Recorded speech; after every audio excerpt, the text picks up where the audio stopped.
Welcome to Facts TV News, where everything is true. Face-to-face classes to resume on January 3rd. The Ministry of Education says students will return to in-person classes starting on Monday, January 3rd. In a bulletin to the principals of all public and primary schools yesterday, the Education Ministry says this is the start of the Easter term for all pre-primary, primary and secondary schools.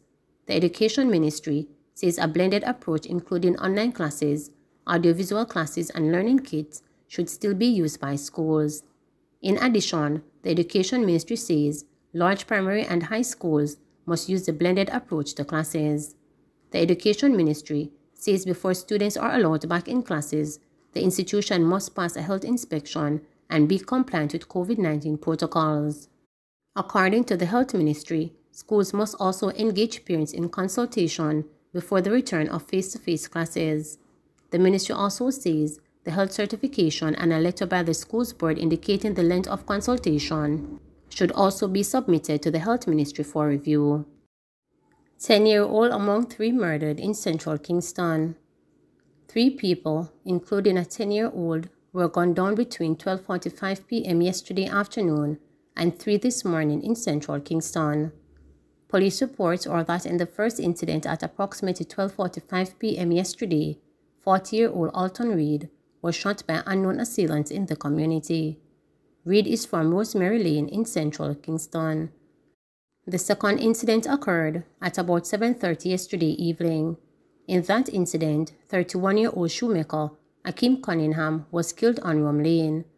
Approximately 3 this morning, there was more bloodshed in central Kingston. That incident claimed the life of 10-year-old Kizaria Tyrrell.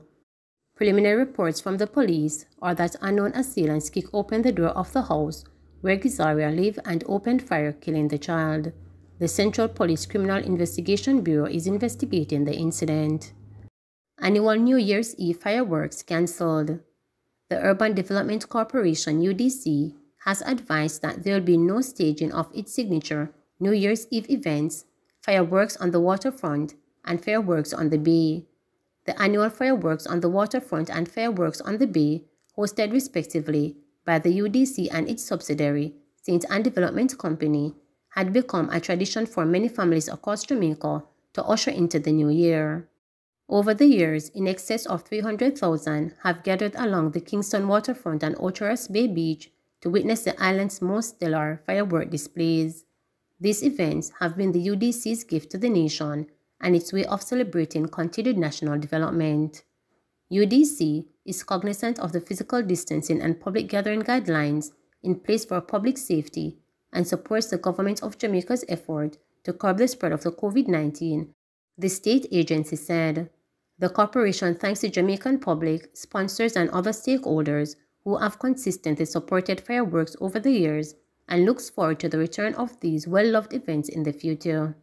Mobay Metro workers slam brakes on service over non-payment of salaries.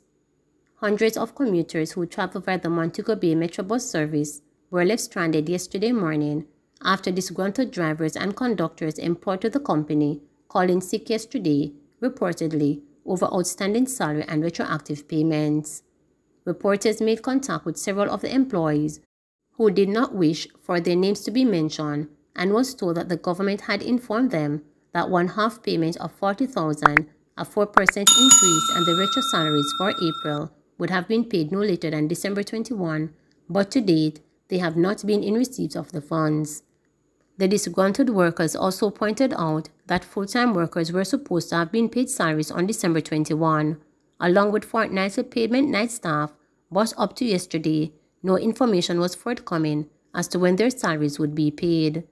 They also stated that a company executive had told them that when a call was made to the Ministry of Transport over the non-payment of salaries, she was informed that no approval had been given for the payment of the $40,000.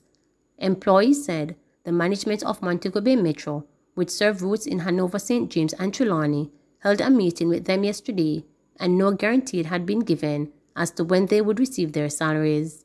Also, there is the issue of non-payment of retroactive money coming out of an industrial dispute tribunal ruling for a party in payment with staff at the Jamaica Urban Transit Company.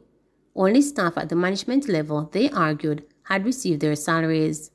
When reporters visited the Montego Bay Metro Depot in Bogue on Wednesday, we were told to wait for close to an hour as the company's management was locked in a meeting. However, reporters were later told by a security officer at the compound that the managers were not interested in speaking with reporters at this time. Doctors' Cave celebrates nurses amid COVID-19 fight. While grappling with the displacement of the physical structure of the hospital in which they serve, nurses at the Conroe Regional Hospital in Montego Bay St. James have been lauded for rising to the occasion in providing excellent service to the nation. Last Wednesday, the world's famous Doctors' Cave Bathing Club and its partners recognized over 540 of them attached to the public health center in the city, selecting 25 from the lot of the special recognition during a ceremony on the beach.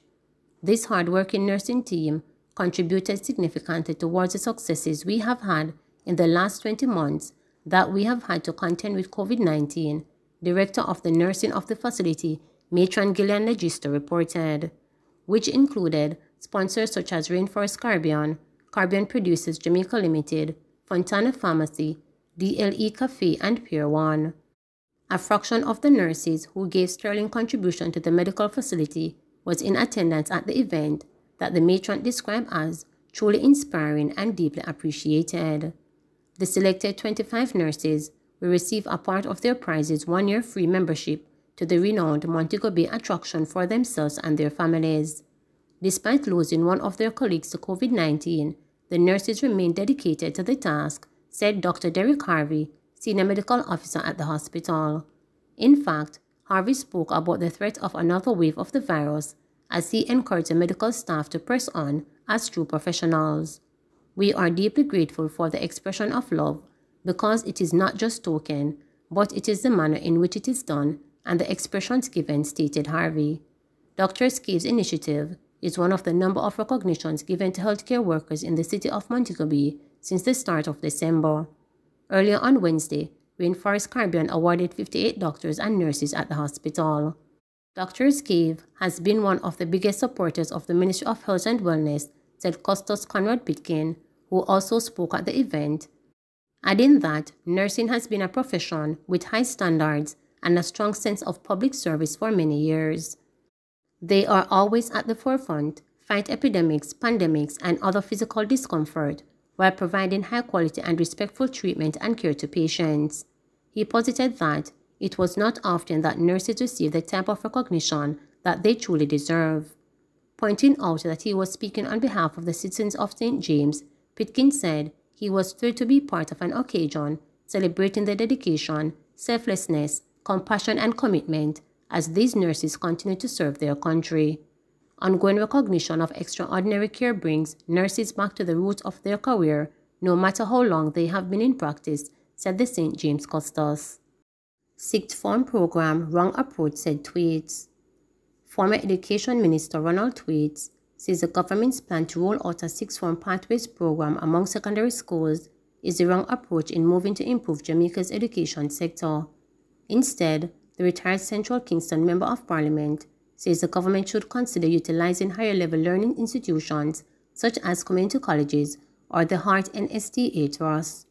Between the community colleges and the higher levels of the Hart Trust, that's exactly what they want to do, to provide larger technical and vocational training to the graduates of high schools who are not disposed or are of the competence to continue grammar school education in the traditional sixth form as we know it, Thwaites said. We have spent a large amount of money to continue with those institutions which are significantly underused or abused. Thwaites was responding to the government's proposal for a mandatory sixth form pathways program, which would see secondary schools increase 5 years to 7 years and students exist in the formal system at age 18 with an associate degree or its equivalent. But Thwaites, who served as Education Minister for 2012 to 2016 under the Portia Simpson Miller-led government, argues that the move could also have legal implications. The effort now is to put them into other institutions but keep them registered to the original institution.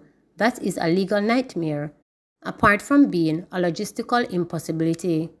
Lenvern Wright, president of the Jamaica Association of Principals of Secondary Schools, says that if education ministers plan to succeed, the government will need to build 52 new high schools. The intention of the program is good, but what we have proposed is that it needs an audit to assess the number of spaces that are available within the system, because you are going to be absorbing 52,000 students over 2 years. That's akin to about 52 new high schools in terms of numbers alone. Wright said it's impossible for the system to absorb that number. Wright discloses that his Association of Secondary School Principals have bluntly told the Minister of Education that the proposed policy is not practical. What we have said to the ministry directly is that it is a great idea, but in terms of the logistics of the policy, it is a bad policy, said Wright, who is also the principal of William Knabe High School. Your aim of having your high school students gaining some kind of qualification in an additional 2 years is great, but you need to put the logistics and the framework in place to ensure that when it's being implemented, you can do this effectively and efficiently.